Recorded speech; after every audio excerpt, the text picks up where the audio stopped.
stupid recorder. I was trying to record my message, and it only recorded for 1 minute and then stopped. So anyway, the one that I watched yesterday about the missing 411, it was about some guy that was documenting people that were climbing up Mount Rainier in Washington, and there was like three of them that disappeared. But anyway, he also read a letter from a cop in Ohio, and he said, I guess these cops were all like young, and they would get together every once in a while and party and camp out and stuff. So the cop couldn't go because he had to work the next morning early. So anyway, he went to work, and he was able to get out of his schedule. So he decided to play a trick on his buddies. They didn't know that he had changed his schedule, so he figured he'd go and freak them out. So like 11 o'clock at night, he changed into his camos and got his knife out, and he had left his cell phone behind. So I don't know how far it was from his grandfather's property to the property that they were camping on, but it must have been a little bit of a hike anyway. There was some woods, and he said he kept hearing something like following him, like twigs snapping and stuff, and he kept going. He was like really freaked out though, but he kept going, and he thought he could get to the clearing, that he would be okay. So he got to the clearing, but the grass was like knee high, he said, and he kept hearing something behind him, so he's like yelled at him, and he stopped, and he kept going, and he still kept hearing something, but he couldn't see anything. So he's standing there in the middle of this grass field, and he starts looking around. He doesn't see anybody. He takes his knife out. He yells, "Who the fuck are you?" So he's yelling at this, whatever it is.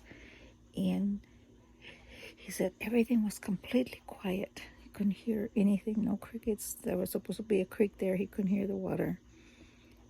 So he looks around, and he could see where the grass was like open, like something was standing on the grass, but he couldn't see anything. It was completely clear. So he started yelling at this thing, and he saw the grass turn, like the person or thing that was on the grass decided to turn around and head back in the other direction, and it started like running away. He could see the grass opening as the thing was moving, but he couldn't see anything. So by that time, he was like totally freaked out, and he turned around and continued walking towards where he thought his friends would be at. So there was a creek or a river or creek, I guess, and he went and he stood right in the middle of the creek. He said, if anything comes at him, he can see him, because it's all water around him. So he stood there for like 15 minutes, nothing. So he decided to continue going to where his friends are supposed to be. So he gets to the gate where the property is, and he climbs up on the gate, and he doesn't see anybody. He's like, where the hell are my friends? And he said that he heard like a voice in his head, it says, go towards the road. So he went towards the road and headed back home. As soon as he got home, he called one of his buddies, and he says, "Hey, where you guys at? I didn't see you guys. I was just over there." And the guy goes, "The same place we always party at. We were right there." And he says, "I was just there and I didn't see anything."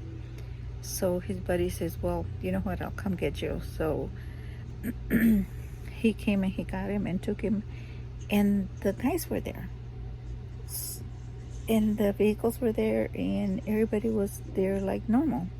So it's just like totally bizarre, like he was in another dimension or something. So maybe that's what happens to all the other people that disappear. They go into like another dimension or something, and even though they're right next to people, the people don't see them and they don't see the people. It's just like really freaky. I don't know. But anyway, I'll just totally freaking myself out, right? I'll talk to you later. Bye.